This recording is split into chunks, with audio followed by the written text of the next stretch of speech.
ઢગલો બંધ ગુંદાની સાથે વેલકમ ટુ અંજના થાનકીસ કિચન। સૌથી પહેલાં તો ગુંદા અજમાનની માર્કેટમાં ક્યાંય મળતા નથી, દુબઈમાં મેં ક્યાંય જોયા નથી। આ મારા હસબન્ડ એનું એવું કામ છે કે એને અહીંથી વાંથી થવાનું હોય એટલે વચ્ચે ક્યાંય ગુંદો જોઈ જાય ને તો એ એમાંથી ઉતારી આવે। તો પહેલાં એવી રીતે લઈ આવ્યા હતા અને આ વખતે પાછા થોડાક એને મળી ગયા। તો આજે આપણે આનું બનાવશું અથાણું। સૌથી પહેલાં તો મેં એને ધોઈ નાખ્યા। હવે એક પેપર ઉપર થોડુંક મીઠું નાખશું આપણે। હવે આની ઉપર આમ રાખીને આવી રીતે મારીને બે પાર્ટ કરી અને એક બાઉલમાં નાખતું જવાનું છે। ગુંદાને આવી રીતે કટ કરી લીધા છે, અંદરથી જે ઠળિયા છે ને એ કાઢ્યા નથી।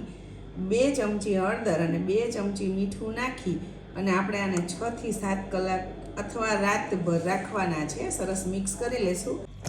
6-7 કલાક થઈ ગઈ છે, મસ્ત જો એકદમ સરસ થઈ ગયા। હવે આને આપણે આવી રીતે કરશું ને તો આના ઠળિયા છે ને એની રીતે જ નીકળી જશે અને પછી આને 2 ટુકડા કરી નાખવાના। આખા ગુંદા રાખવા હોય તો પણ રખાય, પણ અથાણું એવી વસ્તુ છે કે આખું કદાચ ના ખૂટે ને તો એ ખરાબ થાય અને એઠવાડમાં જાય, એટલે આવી રીતે હું 2 ટુકડા કરી નાખું છું। હવે જે આ ટુકડા કરેલા ગુંદા છે ને એને એક સાફ કપડું લઈ અને સાફ કરી લેવાના છે। આને કંઈ સૂકવવાની જરૂર નથી, એકદમ ફ્રેશ તાજા ગુંદાનું અથાણું કરવાનું હોય એટલે આવી રીતે બસ લૂછી નાખવાનું। હવે આપણે અહીં બધાય ગુંદા આ વાસણમાં લઈ લીધા છે। મેથીઓ મસાલો અને ગોળ કેરીનો મસાલો જે રેડીમેડ મળે છે એ બે થઈને 250 ગ્રામ જેટલો લીધો છે, એને આપણે આની ઉપર નાખી દઈશું અને આવી રીતે ફેલાવી દઈશું। તેલને આપણે છે ને 1 લીટર જેટલું તેલ ગરમ કરી લીધું સરસ ઉકાળીને, અને એને થોડુંક ઠંડુ કર્યું છે, ઉકળતું તેલ નહીં।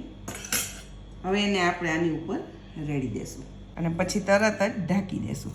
બહુ ઉકળતું તેલ લેશું ને તો મસાલો બળી જશે। આમાં સનફ્લાવર ઓઇલ લીધું છે, તમે કોઈ પણ ઓઇલ લઈ શકો, જોઈએ ને એ પ્રમાણે નાખી અને એને ઢાંકી દેવાનું। આપણો થઈ ગયો અથાણાનો વઘાર।